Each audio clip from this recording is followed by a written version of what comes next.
បាទជាដំបូងខ្ញុំសូមគោរពជំរាបសួរពុកម៉ែបងប្អូនទាំងអស់គ្នាហើយក្នុងវីដេអូមួយនេះដែរបងប្អូនឃើញស្រាប់ហើយគឺខ្ញុំបានផ្តិតយករូបថតហើយវីដេអូសកម្មភាពរបស់សត្វចៀមដែលសត្វចៀមទាំងអស់នេះគឺមិនមែននៅក្នុងប្រទេសក្រៅទេបងប្អូនគឺនៅក្នុងប្រទេសកម្ពុជាយើងដែលស្ថិតនៅក្នុងខេត្តកំពតបាទហើយមិនគួរឲ្យជឿបងប្អូនដែលខ្ញុំក៏មានការភ្ញាក់ផ្អើលដែរដោយសារថាធ្វើដំណើរតាមផ្លូវទៅក៏ឃើញសត្វចៀមច្រើនណាបងប្អូនបាទហើយក៏មិននឹកស្មានថាខ្មែរយើងអាចចិញ្ចឹមចៀមបានល្អដូចចឹងដែរបងប្អូនហើយតាមដំណឹងដែលខ្ញុំបានសាកសួរពីម្ចាស់ចៀមបងប្អូនគឺគាត់ចិញ្ចឹមសម្រាប់យកសាច់ទេបងប្អូនមិនដូចប្រទេសគេចិញ្ចឹមយករោមអីទេគឺដោយសារថានៅក្នុងខ្មែរយើងផលិតកម្មហ្នឹងវាអាចតិចចំនួនចៀមវាតិចចឹងក៏ពិបាកធ្វើការកែច្នៃរោមបងប្អូនហើយក៏គាត់បញ្ជាក់ប្រាប់ដែរថាគាត់ត្រូវតែកាត់រោមចោលក្នុងករណីខ្លះរោមចៀមហ្នឹងវាវែងពេកដែលធ្វើឲ្យសត្វចៀមហ្នឹងវាពិបាកក្តៅអញ្ចឹងហើយពិបាកក្នុងការទ្រាំទម្ងន់ផងដែរហើយបងប្អូនឃើញស្រាប់ហើយ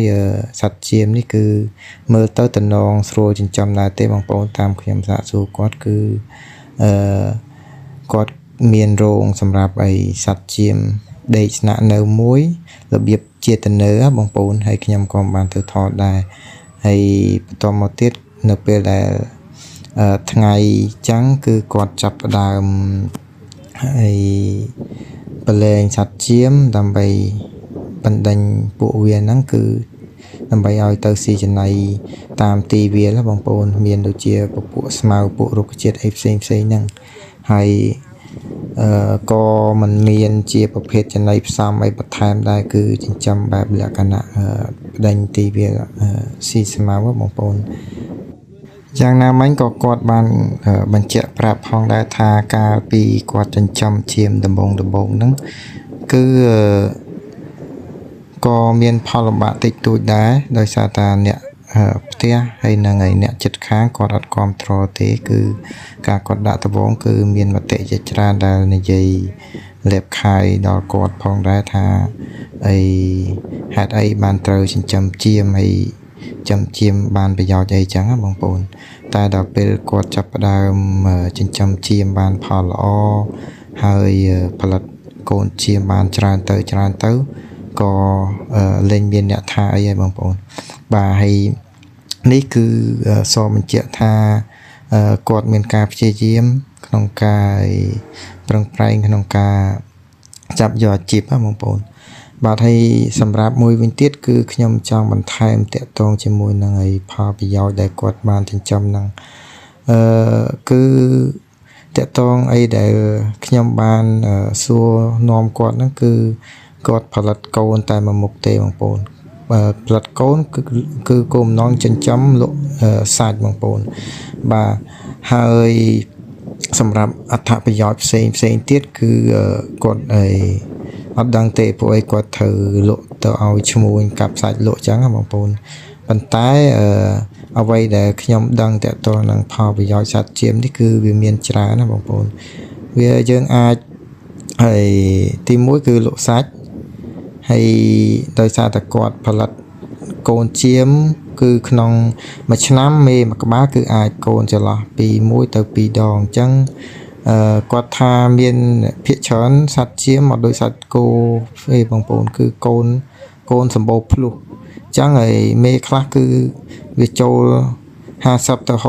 ហើយដែលកូនភ្លុះមកបាន2ក្បាលបងប្អូនអញ្ចឹងចំនួនបង្កើតកូនក្នុងមួយឆ្នាំហ្នឹងក៏វាគួរសមដែរបាទហើយមួយវិញទៀតតាមប្រទេសផ្សេងដែលគាត់មានការផលិតចៀមនឹងច្រើនគឺគាត់បានយករោមចៀមនេះគឺទៅផលិតជាធ្វើជាខោអាវម៉ូដថ្លៃដើម្បីលក់នៅលើទីផ្សារហើយសត្វចៀមនេះគឺក៏អាចប្រមូលផលទឹកដោះយកទៅធ្វើជាឈីសដែលមានគុណភាពល្អបានដែរសម្រាប់ការផ្គត់ផ្គង់ទៅលើចំណីអាហារនិងមួយវិញទៀតគឺអាច ហើយកែច្នៃផលិតផលទឹកដោះហ្នឹងគឺធ្វើជាសាប៊ូដោះសម្អាតខ្លួនហ្នឹងហើយដូចបងប្អូនស្រាប់ហើយគឺមានប្រភេទសាប៊ូផលិតចេញពីទឹកដោះចៀមហ្នឹងបងប្អូនបាទនេះគឺជាអត្ថប្រយោជន៍មួយចំនួនរបស់សត្វចៀមបាទប្រសិនជាប្រទេសខ្មែរយើងសម្បូរចាប់អាជីពការចិញ្ចឹមចៀមនេះក៏យើងអាចកាត់បន្ថយពីការនាំចូលផលិតផលក្រៅប្រទេសឬក៏យើងអាចផលិតបានច្រើនទៅគឺយើងអាចបង្កើតជាសាប៊ូជាអីខ្លួនឯងកាត់បន្ថយការនាំចូលអញ្ចឹងណាបងប្អូននឹងហើយគឺជាចំណុចល្អហើយខ្ញុំសង្ឃឹមថាថ្ងៃមុខបងប្អូនអាចឃើញវីដេអូនេះហើយមានដើមទុនអាចចាប់យកអាជីវកម្មហើយការចិញ្ចឹមចៀមដោយការសិក្សាលម្អិតបន្ថែមទៀតណាបងប្អូនបាទហើយសម្រាប់វីដេអូមួយនេះគឺមានតែប៉ុណ្នេះបើសិនជាបងប្អូនពេញចិត្តកុំភ្លេចជួយចុច like និង Subscribe សូមអរគុណសូមជម្រាបលា